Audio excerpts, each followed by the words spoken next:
Abra sua Bíblia, Evangelho segundo escreveu Jesus, Lucas. Evangelho de Jesus segundo escreveu Lucas, capítulo 15. Abra, por favor. Mais uma vez, feliz por estar aqui na casa de Deus, poder compartilhar com você a palavra. Eu louvo a Deus pela vida do nosso pastor presidente, pastor Uídes. Muito obrigado, pastor. Deus abençoe o senhor, pastora Neuza. Aqui a minha gratidão. Eu sou grato a Deus pela minha casa, pela minha igreja. Hoje eu estou acompanhado da minha esposa, meus filhos, feliz por estar aqui. Pastor Samuel, pastor Eliseu, pastor Lucas e demais obreiros. Evangelho segundo escreveu Lucas, de Jesus, capítulo 15, a partir do verso 1. Vamos ler a partir do verso 11. Vamos ler só a parábola do filho pródigo, senão fica muito extenso a leitura.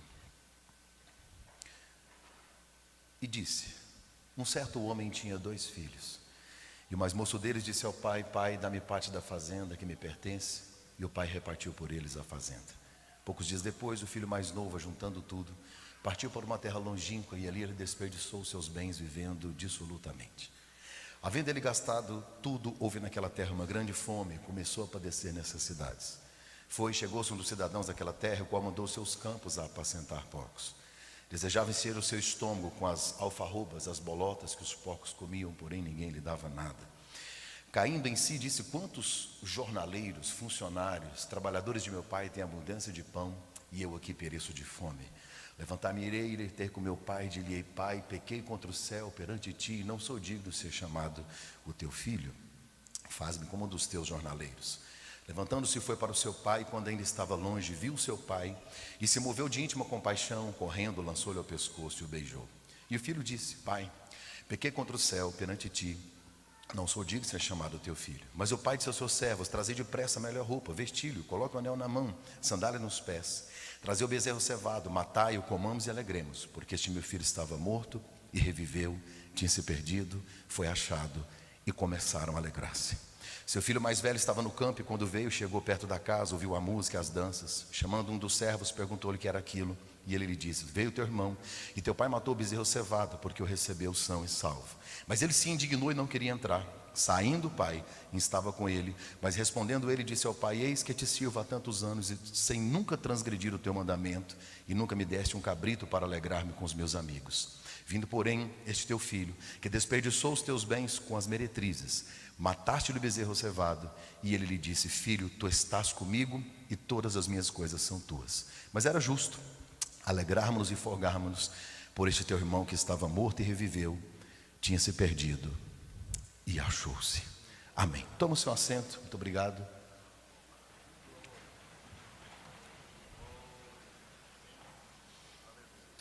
Eu quero trazer uma palavra de bênção, de esperança para a sua família. Mas antes disso, eu quero desejar a você um Feliz Natal, e eu quero desejar a você um feliz 2016, assim.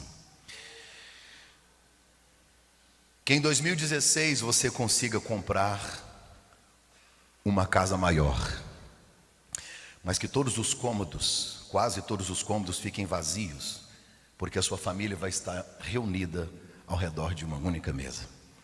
Que você compre o carro dos seus sonhos e descubra que ele pode ficar parado na garagem enquanto você caminha de mãos dadas por um parque. Que você realize o desejo de comprar uma TV enorme, 3D, com home theater, mas que ela permaneça desligada durante o jantar, para que você possa ouvir como foi maravilhoso o dia da sua família. Que a sua conta bancária esteja satisfatoriamente recheada, gorda, mas sobretudo que você tenha em seu bolso R$2 para comprar um algodão doce e saboreá-lo sujando os dedos. Que você tenha um excelente plano de saúde, o melhor do Brasil, mas se esqueça de que ele existe, porque você não vai precisar usá-lo. Que você jante nos melhores restaurantes da sua cidade para descobrir que a maior chefe que existe cozinha todos os dias dentro da sua casa. Que a sua internet trafegue em altíssima velocidade, mas que a sua melhor rede seja aquela pendurada entre 2 árvores, onde você pode ouvir os pássaros cantarem. Que você tenha um smartphone de última geração, mas que não precise usá-lo para dizer às pessoas mais importantes da sua vida o quanto elas são especiais.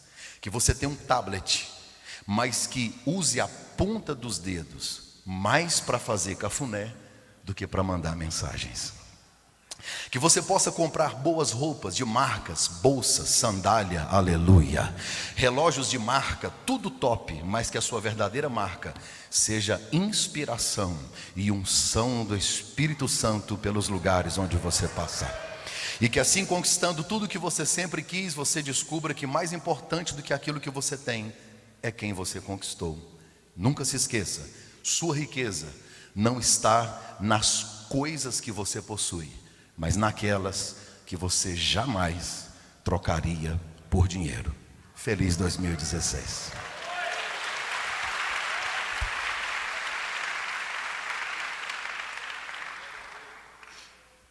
A parábola que eu li é muito conhecida. Todos nós já ouvimos mensagens sobre ela. Inclusive pessoas que nunca nem entraram numa igreja, talvez nem leem a Bíblia, conhecem a parábola do filho pródigo.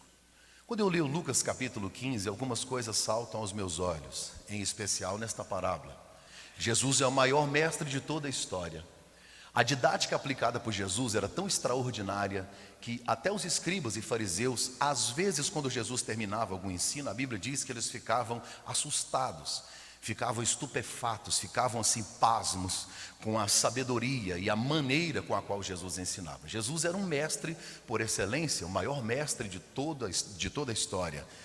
Jesus contava histórias para evidenciar ou trazer em evidência verdades desconhecidas ao povo. De uma maneira diferente dos escribas e fariseus, Jesus tinha uma simplicidade e profundidade que atraía ou arrastava multidões, não só pelos sinais e milagres, mas pela maneira como Jesus ensinava. Às vezes alguém fazia uma pergunta para Jesus, ele respondia com outra pergunta. Isso a gente chama de maiêutica. E aí tem gente que está sem resposta até hoje, né? Outra coisa que Jesus fazia era contar histórias. Jesus contou mais de 30 delas. Só em Lucas capítulo 15 nós temos 3 histórias. Por que Jesus contou essas 3 histórias? Jesus Cristo, ele estava comendo com publicanos. Para o judeu, em especial os fariseus, quem não é judeu, eles chamavam de pecadores. O gentio era pecador. Se você era um herodiano, você era pecador. Se você não era um judeu, era pecador. Se você era publicano, eles chamavam de pecadores. E a grande ira dos inimigos de Jesus é que ele comia com pecadores. E aqui no texto, Jesus está numa casa de publicano, num banquete, comendo com pecadores. Comendo com pecadores, tem banquete.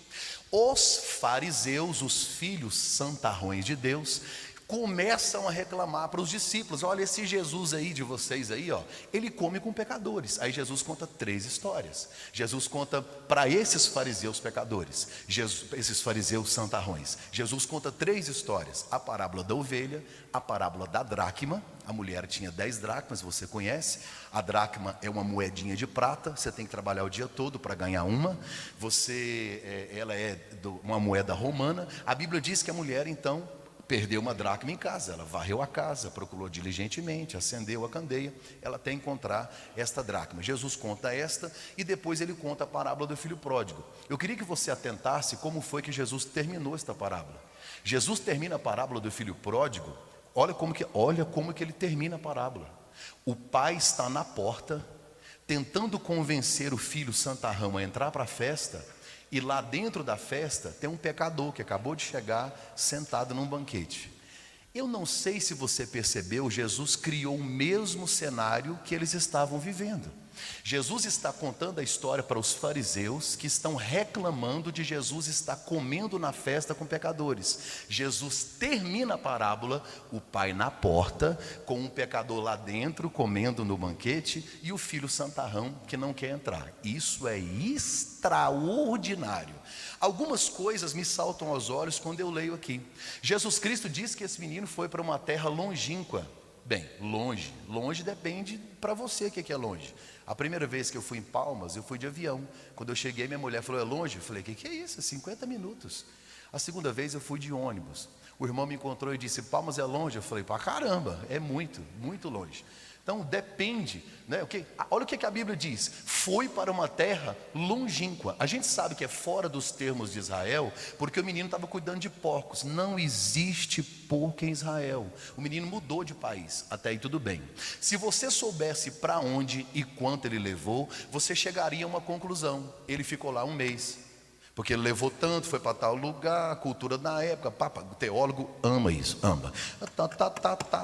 Você não sabe se ele ficou um dia, uma semana, 10 anos. Você nunca vai descobrir, porque a ideia de Jesus na parábola é: fora da casa do pai, não interessa, um dia ou 10 anos, é ruim do mesmo jeito. Na verdade, esse garoto saiu de casa, e não é errado sair de casa. É errado sair de casa? Não, eu saí para casar, saí para estudar. Quem é solteiro aqui? Tem algum jovem? Algum solteiro? Não é pecado ser solteiro, não. Meus sentimentos. Deixa eu lhe dizer uma coisa: não é errado você sair de casa. Inclusive tem pais já orando, viu? Seu pai já está orando com esse propósito, já pedindo a Deus para te levar para algum lugar, para casar, para trabalhar, para estudar. Que tem jovem que só não morre de preguiça porque tem preguiça de morrer. Não vai, tem que sair. Agora, qual foi o erro desse garoto? Ele saiu na hora errada, com a motivação errada e do jeito errado, ok? Qual é o destino de quem sai de casa na hora errada, com a motivação errada e do jeito errado? Chiqueiro. Fui claro? Quem quebra o princípio será quebrado por ele.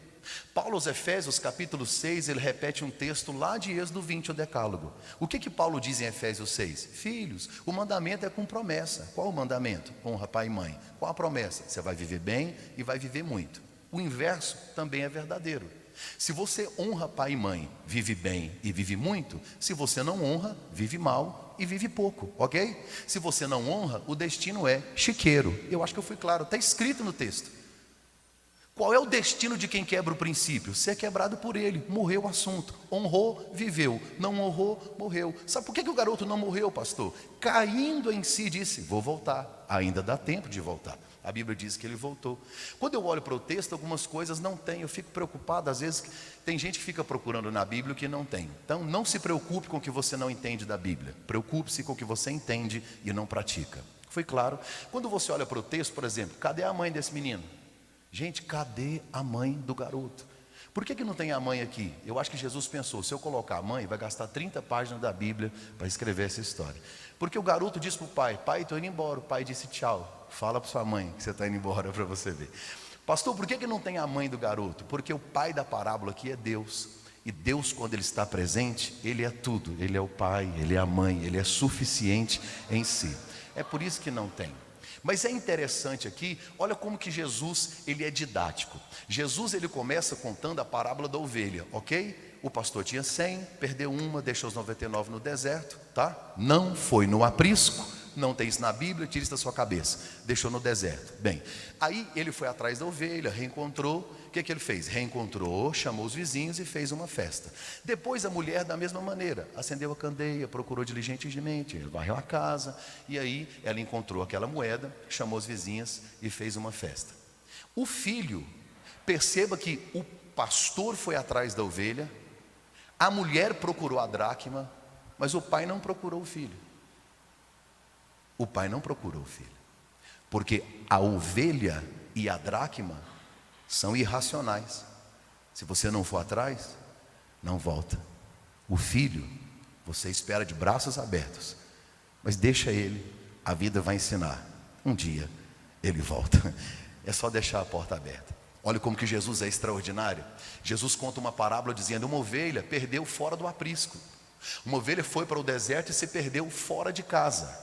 Depois ele conta a parábola da moeda, dizendo: olha, a mulher perdeu a moeda dentro de casa, ok? Então Jesus começa falando de algo que foi perdido fora, e depois ele conta algo que foi perdido dentro. Quando ele termina na parábola do filho pródigo, quantos filhos tem? Um se perdeu aonde? Fora. E o outro? Dentro. Jesus era extraordinário. Como é que pode ter um mestre com tantos detalhes, tanta excelência? Porque o garoto que está em casa está tão perdido quanto o outro. Leia a parábola O menino está no chiqueiro, dizendo: vou voltar para o meu pai, levantar-me-ei, irei para o meu pai. Quando ele chega: pai, pequei contra o céu. Pai, pai, pai. O outro está em casa, mas não chamou o pai de pai nenhuma vez. Nenhuma vez. E nem chama o irmão de irmão, disse: o teu filho.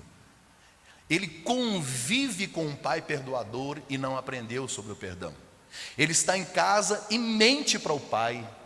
Ele indigna o pai, ele disse: eu estou aqui há tantos anos, o senhor nunca me deu um cabrito. O texto diz que quando o mais jovem pediu a herança, o texto diz: e o pai repartiu por eles. Ah, o senhor não me deu um cabrito.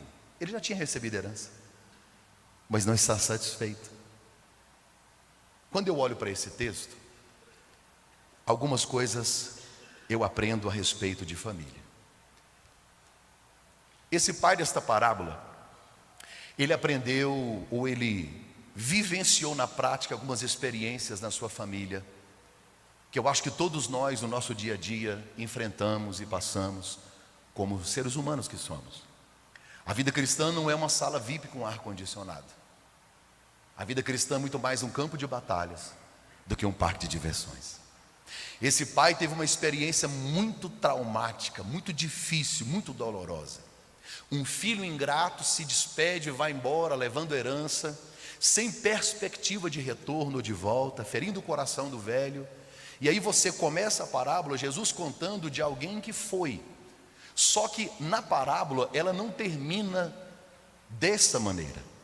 Nesta parábola tem despedida, mas tem abraço. Esta parábola tem perda, mas ela termina com restituição. Essa parábola começa com ingratidão. A Bíblia não diz, mas eu posso imaginar um pai com noites indormidas, lágrimas copiosas, mas termina com festa. Ela começa com um adeus e termina com um beijo e abraço. Se esse pai pudesse hoje dar um conselho para nós, o que fazer com relação à nossa família para o ano de 2016? Quais seriam as verdades? Quais seriam as lições que ele poderia compartilhar comigo e com você, para que nós também pudéssemos vivenciar algo extraordinário de Deus na nossa família, no nosso dia a dia e naquilo que Deus colocar as nossas mãos para fazer? A primeira verdade que esse pai vai te ensinar é: não se perca com as perdas. A Bíblia diz que quando o garoto apareceu, o pai viu de longe e correu, e uma festa já estava preparada. Esse pai não está deitado numa cama em estado depressivo, desesperado, e pensando: a minha vida acabou porque eu tive uma perda profunda, uma perda significativa. Porque a maior perda do texto não é a herança que o garoto levou, não é o dinheiro, não é o tempo que se perdeu. A maior perda é de um ser humano. Por mais ingrato que ele seja, dói muito. A decisão de ter um filho é a decisão de ver o seu coração no corpo de outra pessoa andando por aí. Onde estão os nossos filhos, lá está o nosso coração. E quando um filho se perde, e quando alguém que nós estimamos, amamos, toma uma atitude como esta, é comum nós nos perdermos com esta perda. Você deve conhecer gente que já foi traído no relacionamento, e aí de repente memoriza ou registra a seguinte ideia: vou ser traído de novo, vou ter problemas novamente. Pessoas que já enfrentaram crise em alguma área ficam totalmente temerosas, preocupadas de que aquilo se repita. Muitas pessoas se perdem com as perdas. Muitas pessoas se chafurdam no lamaçal da vitimização. Falei bonito agora, né? Eu nem sei o que é isso. Eu li no Google, achei legal. Mas é muitas pessoas que elas simplesmente vão para dentro de um buraco. E aí na mente dela, por causa de uma perda, ela acredita que nunca mais vai sair de lá.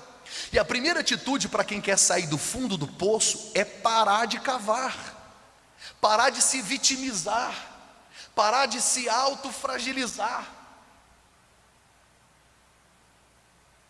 Quantas pessoas que se perdem com a perda. A vida não tem ganho sem perdas. Em 2016, talvez você teve muitas perdas, eu sei disso. Agora, o que eu não posso é me perder com esta perda. Não é porque um relacionamento deu errado que todos os outros darão errados. Não é porque o país está numa crise financeira que eu também vou entrar na crise. Se todo mundo vai morrer, eu vou morrer também. Eu nunca vi tanto pessimismo, tanta gente olhando para trás e aí agora quer enxergar o futuro de uma maneira previsível. Eu preciso crer num Deus sobrenatural, eu preciso crer em milagre, eu preciso crer que uma nova história será escrita. Deus me trouxe para lhe dizer: não se perca com as perdas, troque o luto pela luta, não desista porque Deus não desistiu, insista, acredite, invista. Deixa eu lhe dizer uma coisa: o Eterno preparou um dos anos mais extraordinários para você. Se a previsão para 2016 é de pobreza, é de miséria, é de crise, assim diz o Senhor: se atentamente ouvir a minha voz, obedecer, seguir os meus estatutos, estas bênçãos te seguirão, te seguirão, te seguirão, te seguirão.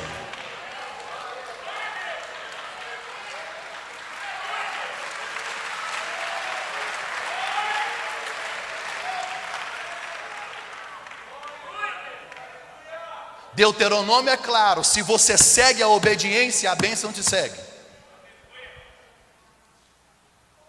Talvez você perdeu algo ou perdeu alguém, está aqui vivo, mas aquele dia sua alma morreu. De lá para cá não sonha mais, não projeta mais, aqui acabou. Muitos dos fracassos desta vida estão concentrados nas pessoas que desistiram, porque não sabiam que estavam tão perto da linha de chegada. Você percebe que está velho, não é o dia que você faz aniversário. Você percebe que envelheceu quando suas lembranças são maiores que seus sonhos. Volte a acreditar, volte a ter esperança, porque esse 2015 foi um ano difícil, um ano de luta, um ano de dores. Esse deserto vai chegar ao fim. Eu profetizo um ano de 2016 de bênção na sua casa, de bênção para a sua família. Já deu certo. Assim diz o Senhor: estamos juntos e misturado. Pronto, falei. Segunda lição que eu aprendo aqui: não feche a porta. Quer milagre na sua família? Não feche a porta. O menino foi para o chiqueiro. Quando ele estava lá, lembrou de quem? Da mãe? Do tio? De quem? Do pai. Falou: vou voltar, porque a porta estava aberta.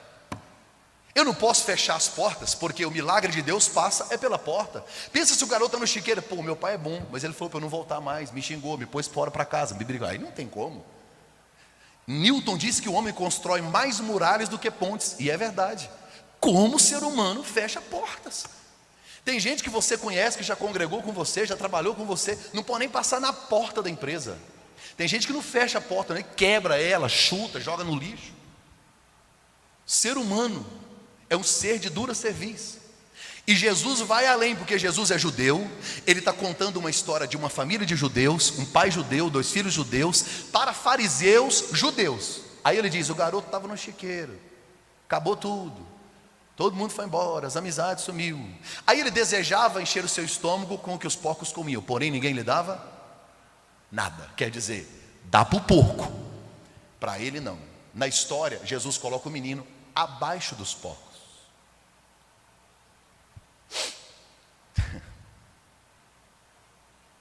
Quando o garoto está no chiqueiro, é o último estágio em que o ser humano pode chegar. Ele se lembra do pai. Sabe o que eu acho lindo?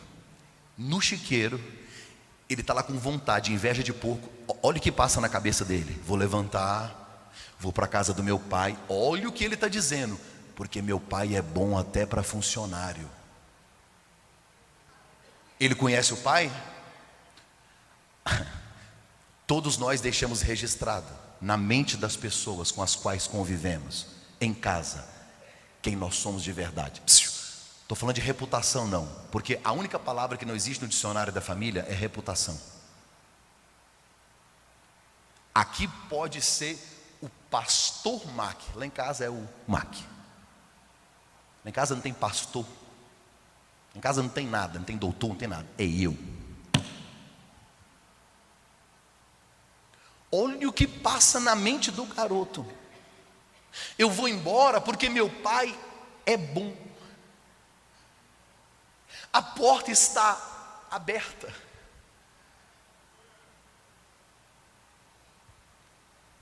O que será que a minha mulher vai pensar quando eu morrer? Eu conheço gente que vai pensar assim: morreu um homem de Deus, morreu um homem santo, morreu um homem bom, morreu jovem, igual um passarinho. Minha mulher pode pensar assim: obrigado, Senhor, pelo livramento. Quem me conhece é ela.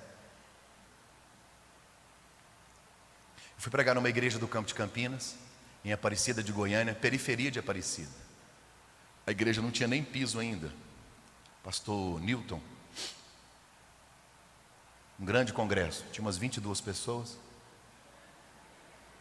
Uma igreja bem simples, da periferia. O pastor estava começando lá, fui lá ajudar ele. Terminou de pregar, ele: pastor, vamos lá em casa jantar? Falei: boa esta palavra. Cheguei na casa dele, aquela conclusão que a gente já sabe: onde tem crente, tem comida e menino. Eu estava com os meus 3 filhos, o pastor tem 3, o vice dele estava lá, tem 3, chegou um diácono, adivinha com quanto? 4. Aí aqueles meninos todos ali, e eu sou muito espontâneo, eu não consigo ser hipócrita. Pastor, se eu brinco no púlpito, eu brinco no púlpito, eu brinco na minha casa, eu brinco na rua. Eu detesto gente que se transforma. Você conversa com o cara e quando ele sobe aqui, ele é outro ser humano. Eu gosto de gente verdadeira. Eu pago um preço por ser assim e vou morrer assim.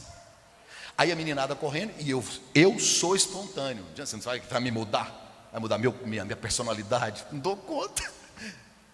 Comecei a brincar com os meninos. Por quê? Porque eu sou assim. O que você vai ser quando crescer, menino? Ele falou: grande.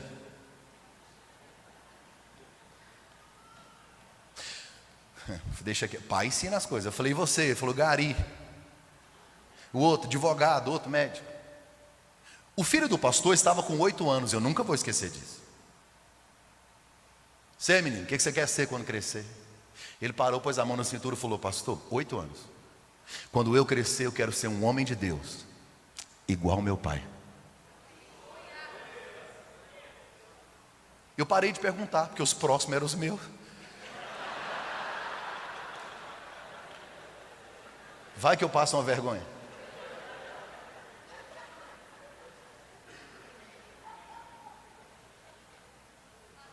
O garoto está no chiqueiro. O que ele disse? Meu pai é bom. Posso voltar porque a porta está.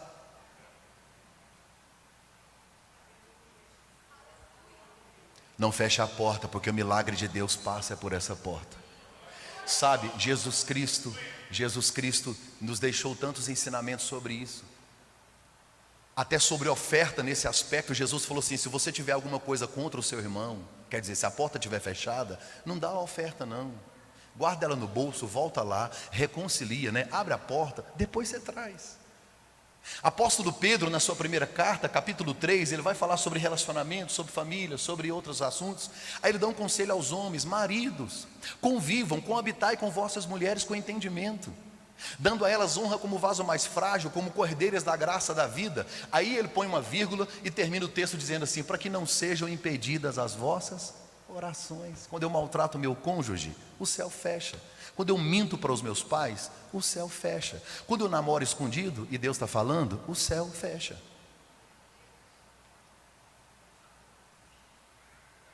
Sabe, eu preciso deixar as portas abertas. É preciso terminar esse ano com reconciliação, com perdão, com amor, estendendo a mão. Não feche a porta. Terceiro conselho desse pai: envolva sua família com a graça. Diga graça. A palavra graça significa favor não merecido ou imerecido. Lucas capítulo 15, o coração da graça pulsa aqui. É a parábola da graça. A graça está em evidência nas 3 parábolas, em especial na parábola do filho pródigo. Agora olhe para mim. Esse pai tem inúmeras razões para não aceitar o garoto. Pela ingratidão. A ingratidão é a vitamina que alimenta a amnésia do mau caráter. Esse menino foi ingrato. E a ingratidão muitas vezes quebra a ponte do favor. Só que aqui o favor é não merecido. Esse menino não merece, mas vai receber coisas extraordinárias. E aqui eu vou abrir um parênteses. Olha que drástico. Quando o garoto foi embora, ele disse: pai, eu quero a minha parte da herança. A gente recebe a herança de quem está vivo? Não, a gente recebe a herança de quem está morto. O que ele está dizendo para o pai? Para mim o senhor já morreu. Gente, que terrível. Só que quando o menino volta, o pai disse: gente, vamos fazer uma festa, porque este meu filho estava morto. Quando você mata alguém no seu coração, quem morre é você.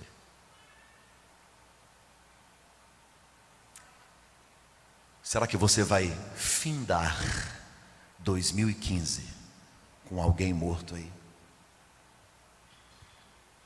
Até onde você vai carregar esse fardo? Esse peso? Quando eu olho para o texto da Bíblia Sagrada, o que eu vejo é graça. O pai viu o garoto de longe, quer dizer, estava esperando. Olha o texto: correu, lançou-lhe ao pescoço e o beijou. Ei, o menino disse: eu não quero ser mais filho porque eu não mereço, eu quero ser escravo. A palavra servo aqui é doulos, servo. O servo da orelha furada, o servo que ama, mas é servo, é escravo. Eu quero ser escravo. E a marca de um escravo aqui nesta época era andar descalço. O pai mandou trazer sandália, mandou trazer anel, mandou pôr vestido, mandou matar o bezerro, disse: esse meu filho.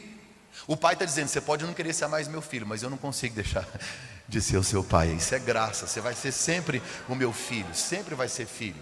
E eu vou te dar uma festa. Agora é interessante que aqui no texto é um senhor, ok? Porque ele se lançou ao pescoço, quer dizer, o menino já é grande, é rapaz, é um senhor que tem gado.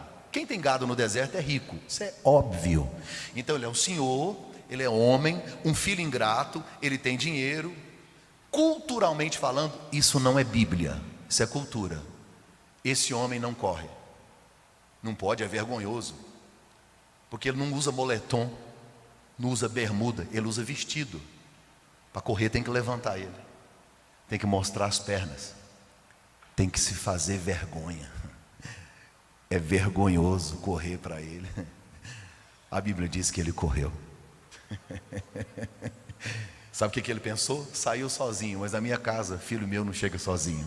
Eu vou até lá, vou chegar junto com ele. Sabe o que ele pensou? Está chegando com vergonha? Eu vou me fazer vergonha, vou descer ao nível dele, e nem ajoelhar ele vai, porque eu vou me lançar ao pescoço dele. Você conhece alguém que já se fez vergonha por você? Você conhece alguém? Filipenses capítulo 2 verso 6: mas ele, sendo Deus, não teve por usurpação ser igual a Deus, mas esvaziou-se de si mesmo, tomando a forma de servo e fazendo-se semelhante aos homens, e achado na forma de homem, humilhou-se até a morte, e morte de cruz. A graça te alcançou. Esta graça te alcançou. O pai, a Bíblia diz que ele correu, lançou-lhe ao pescoço e o beijou. O que eu vou te contar não tem na sua Bíblia. Não procura, você não vai achar. Só tem na minha, em Acrescentares.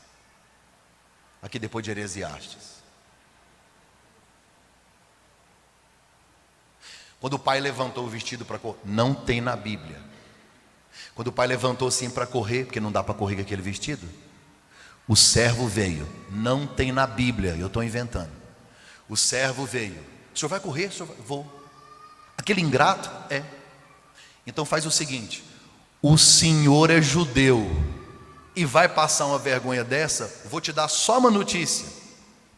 Aquele moço que está chegando descalço, que o senhor mandou arrumar a sandália, mandou, tá fedendo o porco. Como chegou essa notícia ao coração de um pai judeu? Correu, lançou-lhe ao pescoço e está fedendo, mas é meu. Quando nós menos merecemos ser amados, é quando nós mais precisamos de amor. Às vezes Deus coloca pessoas difíceis de serem amadas ao seu lado. Para quê? Para te ensinar a amar. Beijar o cheiroso, beijar só quem te beija, amar só quem te ama, fazer festa para quem nunca foi para o chiqueiro. Até ateu faz.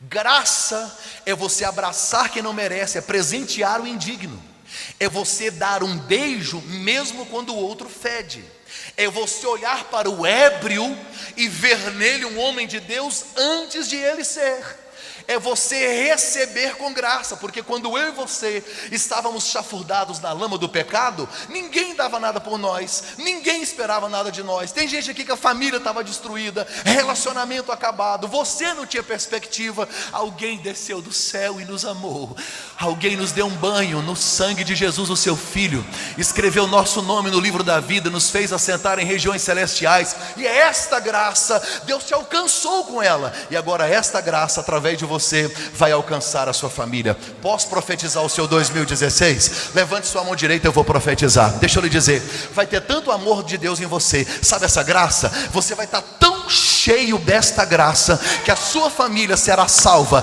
através da graça de Deus em você. Seus filhos serão libertos das drogas, porque você não gerou escravos, você gerou promessas de Deus para a sua vida. Prepare-se, porque 2016 será um dos melhores anos da sua família, e você vai dizer como Josué, até o final do ano, eu e minha casa serviremos ao Senhor.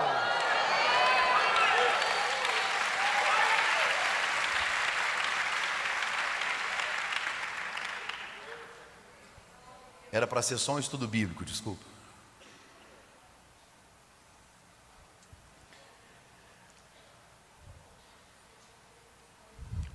O que o pai calçou no menino, gente? Sandália. Qual era a marca do escravo? Andar que jeito? Se você tem sandália, você é livre. Se você não tem, você é escravo. Tem gente aqui dentro. Esse ano você recebeu de volta alguém. Você deu um beijo, fez uma festa, mas até hoje não calçou a sandália. O outro ainda é escravo do que fez. Você vive relembrando ele. Perdoar não é esquecer, é lembrar sem sentir dor. Guardar ressentimento é como beber veneno, esperando que o outro morra. Quantas pessoas estão dentro de casa, descalças, sempre escravo do que fez. Perdoar é você rasgar a promissória para eliminar as cobranças.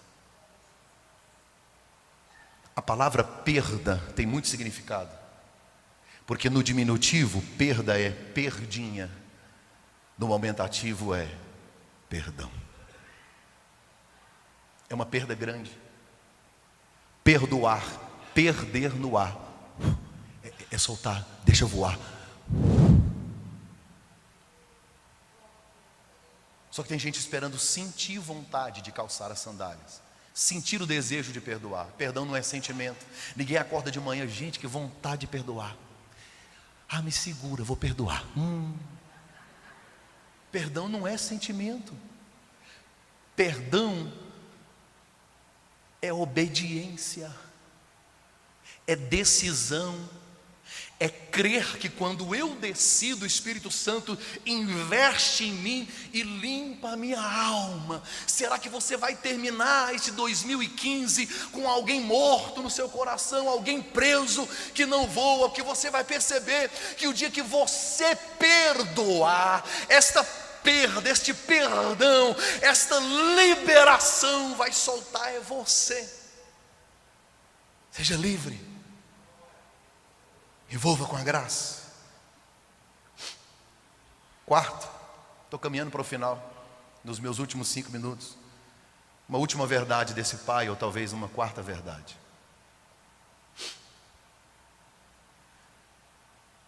Quer vencer na sua família? Faça o melhor para a sua família. Esse pai aqui, ó, a Bíblia não diz. Se ele chorou, foi dor da perda, dor da saudade. Remorso não. Porque a pior dor que tem não é a dor da perda, é a dor do remorso. Ah, eu poderia, não fez, passou.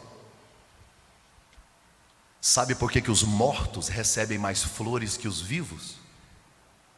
Porque o remorso é mais forte que a gratidão.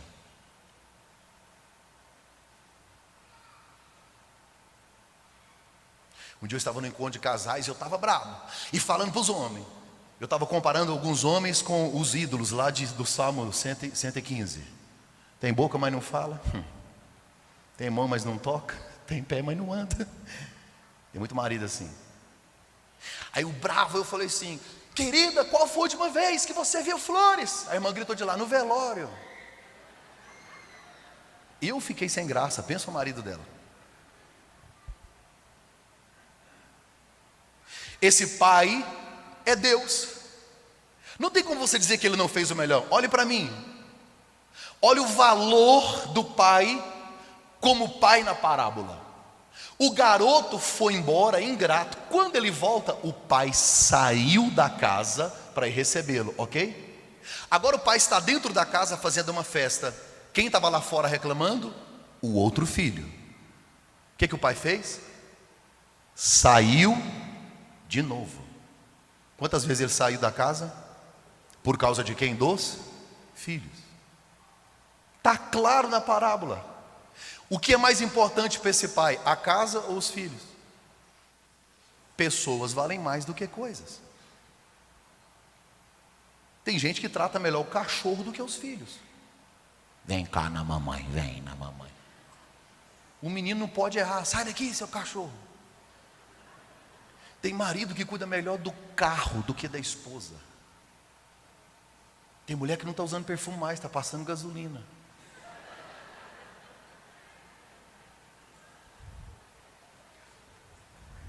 Apesar de que gasolina está tão cara, é melhor usar Boticário.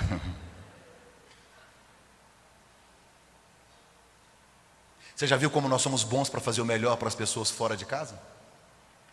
Como é que você trata pessoas da rua? Bom dia, olá, como vai? Por favor, obrigado. Palavras que sumiram do vocabulário da nossa família. E as feridas mais profundas vêm de quem nós mais amamos. Talvez eu esteja falando com alguém, você está com o coração sangrando porque foi esfaqueado com palavras afiadas.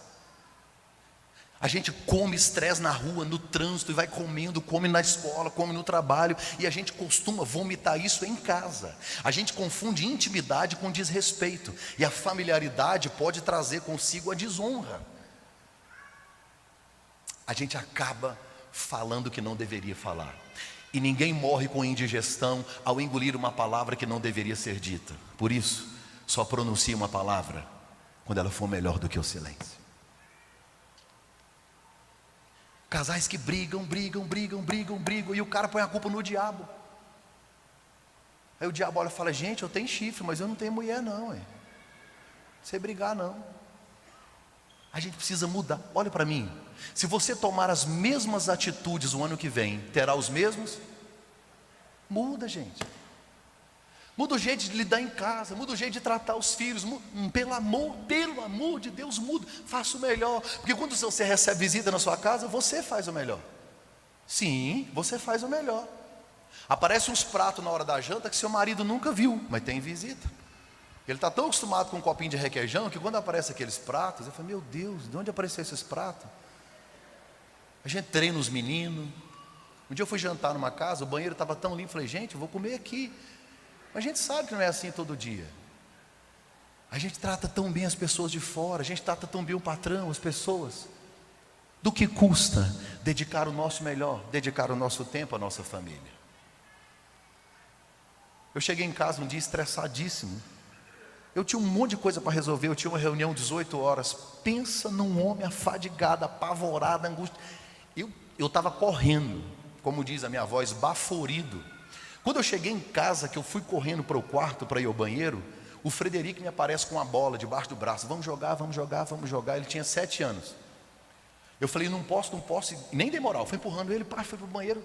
Quando eu tomei um banho, que eu saí na porta do quarto, ele estava com os 2 controles remotos do videogame. Papai, o senhor não vai jogar bola, que o senhor tomou banho, vai suar. Vamos jogar uma partida?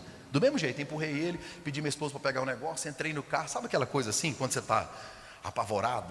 E eu estava atrasado, aí passei uma mensagem no WhatsApp que eu estava chegando, liguei o carro. Quando eu fui para sair, o Espírito Santo bradou na minha alma. Gritou um para tão forte e disse: você está errado. Quando eu olhei pelo vidro do carro, o Frederico estava sentado no sofá com os 2 controles na mão, olhando longe. Ele foi atropelado emocionalmente. Desci do carro, sentei do lado dele, tirei o sapato, peguei o celular e liguei. Falei: não vou na reunião. Aí do outro lado, 5 minutos de sabão. Não, tem que vir, papapá. Não vou, não posso, tem compromisso mais importante e tal. O Frederico me entregou um controle e disse: o senhor vai jogar? Eu falei: vou. Aí ele sentou, aí ele levantou de novo e falou: 7 anos. Papai, vê se eu entendi. O senhor desmarcou uma reunião por minha causa? Eu falei: foi, filho, você merece. Ele disse: eu nunca vou me esquecer disso. Não construa o seu sucesso sobre os escombros da sua casa. Invista na sua família, porque 2016 vai ser um ano extraordinário. Coloque-se em pé, eu vou te falar uma última verdade e orar por você.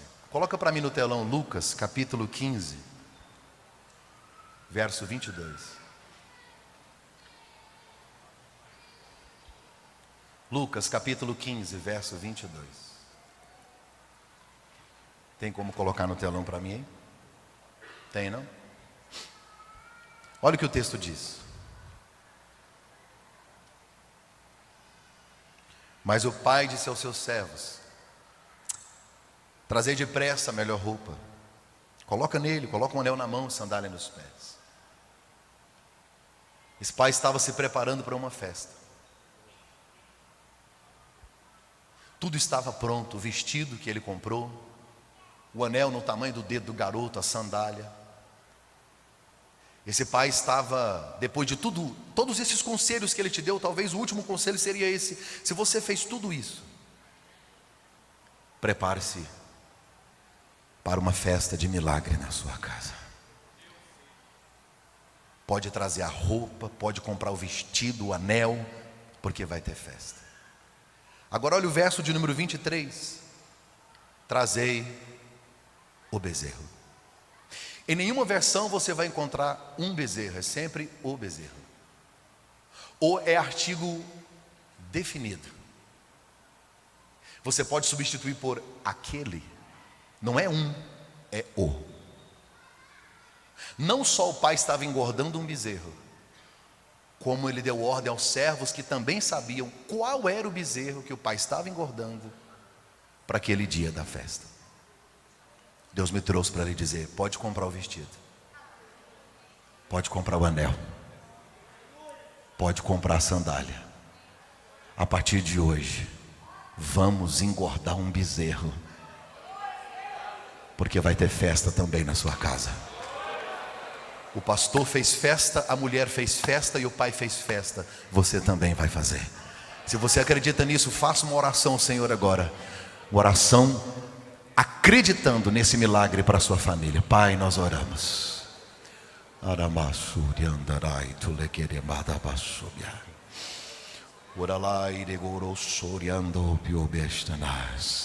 Nós oramos pelas nossas famílias, nós oramos crendo a Deus. Há uma esperança para a nossa casa. Coisas extraordinárias vão acontecer nesse próximo ano. Pai, nós vamos engordar sim o bezerro. Nós vamos preparar uma festa sim. Haverá reconciliação dos casamentos. Haverá quebra de maldição. O divórcio será repreendido. A homossexualidade não vai bater na nossa porta. Ó Deus, a pedofilia vai desaparecer. Não deixa ninguém tocar nos nossos filhos.